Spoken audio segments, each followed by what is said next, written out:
Hello students, I am doctor Sandeepa Vishwas and you are watching my channel econs on earth. इस video में मैं बात करने वाली हूँ कि किस तरह से आप अपने आंसर्स को बेहतर ढंग से लिख सकते हैं अपने एग्ज़ाम्स में, जो कि यूनिवर्सिटी बेस्ड होते हैं। और इसी पैटर्न को आप किसी भी कॉम्पिटिटिव एग्ज़ाम्स में भी इस्तेमाल कर सकते हैं जो कि रिटन होते हैं। तो बच्चों, आप पढ़ाई बहुत करते हैं, तैयारी बहुत करते हैं अपने एग्ज़ाम्स के लिए, अच्छे नंबरों को लाने के लिए, जिससे कि आप के जो परसेंटेज है वो फाइनल एग्ज़ाम्स में अच्छे हों और जिससे कि आपको आगे जाके काफ़ी सुविधा हो, आपको काफ़ी सारी अपॉर्चुनिटीज़ आपके सामने खुली रहे। लेकिन इतनी सारी पढ़ाई करने के बाद, मेहनत करने के बाद कई बार ऐसा होता है कि आप लोग एग्ज़ाम्स में अच्छे नंबर नहीं ला पाते हैं। तो इसका एक बहुत ही इम्पॉर्टेंट रीज़न ये है कि आप लोग अपने जो भी आपने पढ़ाई की है उसे सही तरीके से आप एक्सप्रेस नहीं कर पाते हो एग्ज़ामिनेशन में जो आपको पेपर मिलता है।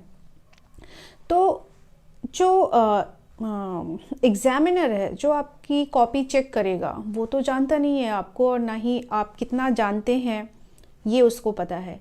The only means between two of you and your examiner is your notebook, your copy, जो कि उनके पास गई है।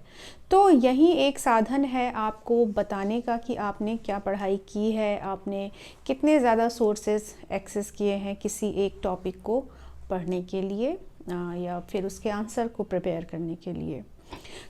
तो वहाँ पर जितना ज़्यादा हो सके आपका जो आंसर है वो डाइवर्सिफाइड होना चाहिए, मतलब उसमें हर एस्पेक्ट कवर होना चाहिए। तो इसका एक पैटर्न होता है कि आपका जो आंसर है वो किस पैटर्न में, किस सीक्वेंस में आगे बढ़ेगा। तो यहाँ पर मैंने ऑलरेडी इस वाइट बोर्ड पर उस पैटर्न को, उस सीक्वेंस को नोट डाउन कर रखा है, जिसे मैं अभी एक्सप्लेन करने वाली हूँ। वीडियो में आगे बढ़ने से पहले आप सबसे रिक्वेस्ट है कि आप मेरा चैनल सब्सक्राइब करें अगर आपको मेरा कंटेंट, मेरी वीडियो अगर आपको अच्छी लगती है, और वीडियो को शेयर करें और लाइक करें और कमेंट भी करें। तो सबसे पहले यहाँ पर मैंने पॉइंट 1 लिख रखा है। बेसिकली 4 कैटेगरीज है, 4 स्टेप्स हैं जो आपको फॉलो करने हैं। अभी मेरे ख्याल से आपको स्क्रीन पर सिर्फ 2 ही ऑप्शन दिख रहे हैं, लास्ट के 2 अभी मैं डिस्क्राइब करूँगी या शो करूँगी। तो सबसे पहला जो है स्टेप, वो है आपको इंट्रोडक्शन देना है, संदर्भ देना है, प्रस्तावना देना है। हिंदी में प्रस्तावना आप लिखेंगे, जिसमें कोई भी क्वेश्चन अगर आपसे पूछा गया है तो उसका आप इंट्रोडक्शन देंगे कि कहाँ से इसकी उत्पत्ति हुई, क्या इसका इम्पोर्टेंस है, इसमें जो डेफिनेशन है डिफरेंट ऑथर्स के, वो आप रखेंगे, उन डेफिनेशंस को आप एक्सप्लेन करेंगे। ठीक है, तो आप ये हेडिंग आप डाल देंगे, प्रस्तावना या introduction. Then a brief introduction you will give, एक छोटा सा background, brief background you will give. ठीक है, जो भी पिछली कुछ बातें होंगी, जो पृष्ठभूमि होगी जिसे आप कहते हैं, वो आप देंगे कि क्या ऐसी कंडीशंस थी जिसमें ये जो थ्योरी है या कोई भी टॉपिक है जो पूछा गया है उसका आविर्भाव हुआ क्यों। ठीक है, तो बैकग्राउंड आपने दे दिया और बैकग्राउंड के साथ ही आपने इंट्रो भी दे दिया। ठीक है, इसके बाद आप कुछ पॉपुलर डेफिनेशन देंगे, कई सारे बुक्स में दिए होते हैं, और डेफिनेशन देने के साथ साथ ये डेफिनेशन दी किसने है उनका नाम लिखेंगे। डेफिनेशन आप हमेशा इन्वर्टेड कॉमास में लिखेंगे। इसके बाद आप उसको एक्सप्लेन करेंगे कि जो डेफिनेशन है उसमें जो ऑथर है वो कहना क्या चाह रहा है, लेखक जो है वो कहना क्या चाह रहा है। ठीक है, देन आप उस थ्योरी की यहीं पर थोड़ा सा इम्पोर्टेंस भी बताएंगे इसी इंट्रोडक्शन में। ठीक, तो ये जो इंट्रोडक्शन है आप 1 से 2 पेज आप इसके लिए ले सकते हैं।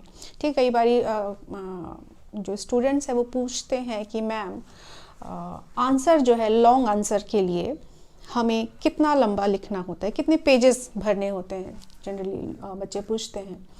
ठीक है, तो यहाँ पर आपका 1 से 1.5 या 2 पेज आप इसको ले सकते हैं। अगर आपकी स्पीड अच्छी है तो आप 2 पेज लीजिए, अदरवाइज़ आपकी स्पीड अगर नॉर्मल है तो आप 1 पेज में इसको सम अप कर सकते हैं, 1 या 1.5 पेज में। देन आती है आपकी मेन बॉडी। ठीक है, इकोनॉमिक्स डिसिप्लिन से रिलेटेड होने की वजह से मैं जो पैटर्न इकोनॉमिक्स के जो थियरी बेस्ड क्वेश्चंस में अडॉप्ट होता है उसको मैं यहाँ पर एक्सप्लेन कर रही हूँ सबसे पहले। तो मेन बॉडी में आप अगेन थोड़ा सा इंट्रोडक्शन देंगे। ठीक है, एक इंट्रो आपने यहाँ पर दिया था, यहाँ पर फिर से आप थोड़ा सा इंट्रो देंगे, ज़्यादा नहीं, 3-4 लाइन, एक पैरा। ठीक है, उसके बाद थ्योरी है तो अजम्पशंस ज़रूर होंगे, मान्यताएं ज़रूर होंगी, तो उन अजम्पशंस को आप ज़रूर लिखेंगे। इकोनॉमिक्स की जो थ्योरी बेस्ड क्वेश्चंस हैं वो बिना अजम्पशंस के या मान्यताओं के पूरे नहीं माने जाते हैं। ठीक है, तो अजम्पशंस लिखना कभी नहीं भूलेंगे आप, वेरी इंपॉर्टेंट। देन आप जो थ्योरी है उसको आप एक्सप्लेन करेंगे। ठीक है, उसको डिटेल में आप एक्सप्लेन करेंगे। देन आप ग्राफ बनाएंगे, जो भी रिलेवेंट ग्राफ होगा उस क्वेश्चन से रिलेटेड, उसके आंसर में, वो आप ज़रूर वहाँ पर बनाएंगे। ठीक, अभी ग्राफ बनाते टाइम कौन कौन से पेन यूज़ होते हैं वो भी मैं अभी आपको बताऊंगी, जिससे आपका जो आंसर है वो और ज़्यादा अट्रैक्टिव और दूसरों से अलग लगे। ठीक है, फिर उस ग्राफ के सहायता से अगेन आप उस थ्योरी को एक्सप्लेन करेंगे। ठीक है, पहले तो आपने बताया कि थ्योरी क्या थी, उसके बाद ग्राफ बनाया, देन ग्राफ में कैसे कैसे स्टेप्स आपने, कौन कौन से स्टेप्स आपने फॉलो किए, कौन सा कर्व आपने पहले खींचा, कौन सी लाइन आपने खींची, ये आप step by step point wise आप करके उस ग्राफ के बगल में लिखेंगे। देन उसके बाद आप नीचे उस ग्राफ को एक्सप्लेन करेंगे, उस फिगर को एक्सप्लेन करेंगे डिटेल में। ठीक है, फिर इसके बाद ये आपका जो है मेन बॉडी आपके आंसर की वो हो गई। देन अब हम लोग अपने अगले पॉइंट की ओर आगे आएंगे। मेन बॉडी कंप्लीट करने के बाद आप लिमिटेशंस पर आएंगे कि इस थ्योरी में लिमिटेशंस क्या थी, क्योंकि आपने अजम्पशंस लिए हैं ना, तो अजम्पशंस ही मोस्टली आपके लिमिटेशंस में जाती है कि इस थ्योरी को कंस्ट्रक्ट करने से पहले जो क्या कहेंगे, इकोनॉमिस्ट है या कोई भी है जिसने ये थ्योरी बनाई है, उसने ये सारे अजम्पशंस ले लिए हैं, तो ये इसका जो अप्रोच है वो लिमिटेड हो जाता है इस पर्टिकुलर थ्योरी का, तो लिमिटेशन आप डाल देंगे। देन जो लास्ट हेडिंग है वो है आपका कंक्लूजन। यहाँ पर आप निष्कर्ष देते हैं कि ये जो थ्योरी है तमाम सारे लिमिटेशंस और अजम्पशंस के बावजूद ये इम्पॉर्टेंट है, इसका रिलेवेंस आप बताएंगे। ठीक है, क्या रिलेवेंस है इस पर्टिकुलर थ्योरी की, वो आप यहाँ पर रखेंगे, तो कंक्लूजन भी आप आधे पेज में कर सकते हैं। तो ये चारों ही स्टेप आप बिल्कुल ध्यान से आप फॉलो करेंगे और इसके अंदर जो सब स्टेप्स है वो भी आप फॉलो करेंगे, किसी को भी आप छोड़ेंगे नहीं। ठीक है, अगर ग्राफ बन सकता है तो ज़रूर बनाएंगे। कुछ क्वेश्चंस ऐसे होते हैं जिसमें कि आप ग्राफ नहीं होते हैं तो उसको आप छोड़ देंगे। ठीक है, लेकिन डिटेल उसकी आंसरिंग आप करेंगे। पेन्स की अगर हम बात करें कि कौन से पेन यूज़ कर सकते हैं आप, तो आंसर का जो स्ट्रक्चर है, मेन स्ट्रक्चर, वो तो आप ब्लू एंड ब्लैक से करेंगे।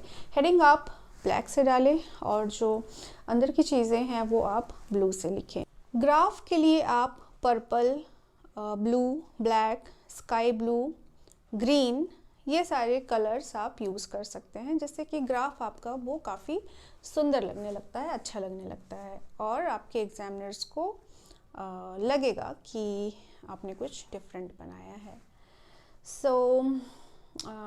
बच्चों को कभी कभी कन्फ्यूजन होता है कि हेडिंग डालना है कि नहीं या ब्लू ब्लैक पेन यूज़ करना है कि नहीं। कई सारे बच्चों ने पूछा है मुझसे जब मैं पढ़ाती थी वहाँ पर गेस्ट फैकल्टी के रूप में अर्थशास्त्र विभाग में। तो इसलिए मैं ये भी बता दे रही हूँ कि कोई कन्फ्यूजन नहीं रखिएगा, इस हेडिंग ज़रूर डालिए। आपका जो आंसर है वो स्ट्रक्चर्ड लगता है, अच्छा लगता है। बहुत ही जल्द मैं मॉडल आंसर लेके लाऊंगी थ्योरी पेपर और जो इंडियन इकोनॉमी का पेपर होता है उसके लिए भी, क्योंकि इंडियन इकोनॉमी का जो आंसर है वो थ्योरी के आंसर से स्लाइटली डिफरेंट होते हैं। कोई भी इम्पॉर्टेंट बात जो आप बताना चाहते हैं, आप चाहते हैं कि उस पॉइंट पर एग्जामिनर का ध्यान आकर्षित हो, तो उसे भी आप ब्लैक पेन से लिखेंगे, आप उसे बोल्ड कर देंगे, आप उसे हाइलाइटर का भी इस्तेमाल करके आपके एग्जामिनर का ध्यान उस पर आकर्षित कर सकते हैं। तो ये ज़रूर करिएगा। तो ये सारी चीज़ें जो हैं आपके आंसर को बहुत ही सुंदर बनाती है, स्ट्रक्चर्ड बनाती है और दूसरों से अलग बनाती है।